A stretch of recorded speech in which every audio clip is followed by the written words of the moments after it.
ప్రేక్షకులందరికీ నమస్కారం అండి. దిక్కులకు ఇల్లు కట్టొచ్చా లేకపోతే రోడ్ని బట్టి కట్టాలా అనేది ఒక ప్రశ్న. సో వీళ్ళ పాతిళ్ళు అక్కడ చూడండి ఒకసారి, అది 120 డిగ్రీల్లో ఉందండి. సో దాని వెనకాల భాగం ఉత్తర భాగం మొత్తం ఖాళీ ఉంది. చూడండి అక్కడ చూడండి ఎంత వరకు ఖాళీ ఉంది అంటే చాలా టూ మచ్ ఖాళీ ఉంది.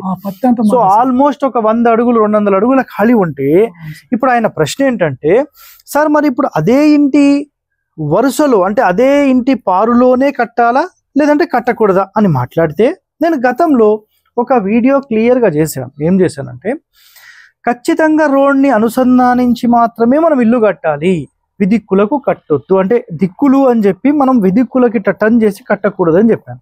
కానీ ఎక్కువ స్థలం ఉన్నప్పుడు ఈ ఇంటి లోపల ఏం చేసాం చూడండి, అక్కడ మీకు అక్కడ వెనకాల కాంపౌండ్ వచ్చింది, సందులో చూడండి వెనకాల అక్కడ సందులో కాంపౌండ్ వచ్చింది, మళ్ళీ ఇటుపక్క కాంపౌండ్ వచ్చింది. సో ఇది ఒక రూమ్ చూస్తున్నారు కదా, ఇప్పుడు ఈ రూమ్ కి సంబంధించి ఈ రూమ్ కి అటొక 2 అడుగులు ఇటొక 2 అడుగులు వెనకొక 3 అడుగులు ముందు ఒక 13 అడుగులు ఇలా అన్ని వైపులా ఒక కాంపౌండ్ కట్టి ఈ రూమ్ కట్టినప్పుడు ఎలాంటి దోషం అనేది ఉండదు. సో మీరు పెద్ద పెద్ద స్థలాల్లో ఇండ్లు కట్టేటప్పుడు ఖచ్చితంగా ఆ ఇంటికి సంబంధించిన అన్ని వైపులా మళ్ళీ ఒక సపరేట్ కాంపౌండ్ కడితే అసలు ఆ దోషం అనేది ఉండదు.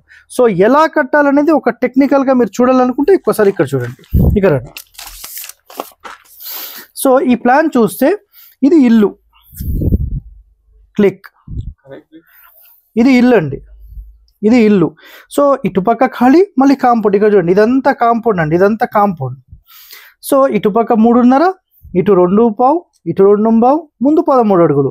ఇది రూమ్, ఫ్రంట్ వరండా, మళ్ళీ కింద దిగడానికి మెట్లు. ఈ విధంగా దీన్ని సెటప్ చేస్తాం. ఈ విధంగా కడితే 100% మీకు ఎలాంటి దోషం అనేది ఉండదు. ఇది ఒకటే గుర్తుపెట్టుకోండి, ఓకేనా? So stay tuned to our channel. Thank you అండి.